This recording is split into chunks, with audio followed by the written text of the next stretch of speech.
For thousands of years, humans looked up at the stars and wondered if they were alone. Yet, despite the countless civilizations that flourished across the galaxy, none dared to visit Earth. The reason was not what anyone expected. It wasn't fear of human weapons or petty wars. There was something far deeper and far more terrifying. It began with the disappearance of the Archelons, an ancient race older than most known stars. Records in hidden archives suggested they once traveled freely between galaxies.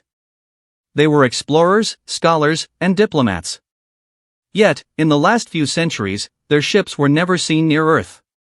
Scholars debated endlessly: did they simply lose interest in humanity? Did some cosmic event scare them away? The truth, as few humans would ever learn, was hidden beneath layers of time and secrecy. Dr. Ilara Wynne, a young xenohistorian, had spent her life chasing forbidden knowledge. She was not like the average scientist. Her curiosity bordered on obsession.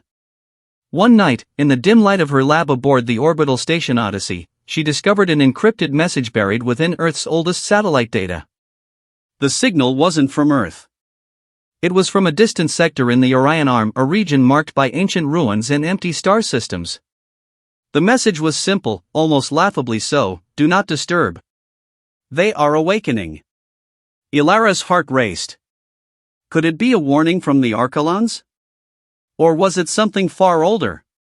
She scoured ancient texts, cross-referencing myths and legends from Earth's oldest civilizations: Sumerian, Mayan, Egyptian, and even some obscure Pacific Island lore. A pattern emerged. Every culture spoke of the Watchers being so powerful that humanity could not comprehend their existence. They were not gods, not spirits. They were something entirely different. By piecing together these fragmented stories, Ilara uncovered what humans had forgotten or perhaps were never allowed to know. The Watchers had been observing Earth long before humanity had even formed. They avoided the planet not out of disinterest, but because of a strange and dangerous power humans carried, a power that, if fully awakened, could destabilize not just Earth, but the entire galaxy. It was not weapons or war that frightened the ancient beings. It was potential. Humanity, in its infancy, had already shown signs of what the Archelons called latent evolution, an ability to manipulate matter and energy in ways the universe itself feared. Not all humans could do it, of course. It was rare, scattered among a few exceptional individuals.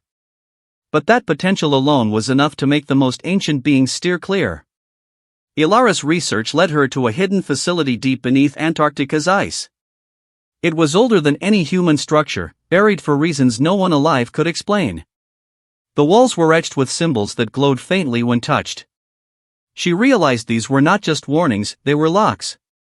Each glyph was designed to suppress the latent abilities that humans carried, to ensure the world stayed safe in the eyes of the galaxy.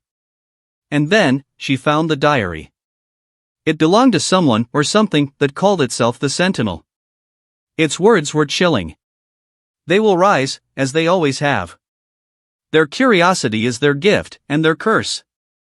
They must never learn too much, or the balance will collapse. For days, Ilara could not sleep. Every thought led to one horrifying question: what exactly was humanity hiding from itself?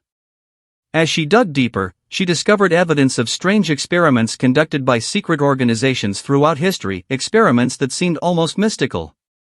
The oldest record described a human child who could bend light with her thoughts, making her invisible to all forms of detection. Another described a man who had survived a star's explosion unscathed, untouched by heat or radiation. These weren't myths. They were carefully hidden truths. And yet, despite this knowledge, humanity continued as if nothing extraordinary had ever existed. The Archelons had seen enough to understand the danger. Earth was not a planet to conquer, it was a sleeping volcano of potential. Too much interference could awaken powers beyond comprehension. Then, one evening, as Ilara stared at Earth from the observation deck, she noticed something impossible. A small vessel, ancient in design yet alive with unknown energy, appeared at the edge of the solar system. Its movement was deliberate, cautious, but it was not alone. Several others followed, shadowing Earth silently. Her pulse quickened. The Archelons were here. Or at least, something like them. And then, the truth hit her: humanity had not only been observed, it had been guarded. All this time, the universe's most advanced civilizations had avoided Earth, not because humans were weak, but because humans were dangerous. And now, as the latent abilities began to awaken, the Guardians had returned. Ilara knew she could not warn anyone. Humanity was not ready. Yet, she felt an unshakable sense of hope. For the first time, she understood that this hidden danger was also a hidden gift. Humans had the potential to reach heights no other species had ever dreamed of. But with that potential came a choice: to remain unaware, or to awaken and face the consequences of their own evolution. The vessel edged closer to Earth, its energy crackling like a storm in space. And then, a voice, not in words, but in thought, reached Ilara's mind. Prepare yourselves. They have always feared what you can become. The time has come to decide. Ilara shivered. Somewhere deep in the cosmos, the ancient beings watched. And somewhere, deep within every human, the latent power stirred, waiting for its moment to rise. The question lingered in the air: would humanity continue to sleep, or awaken and face the galaxy?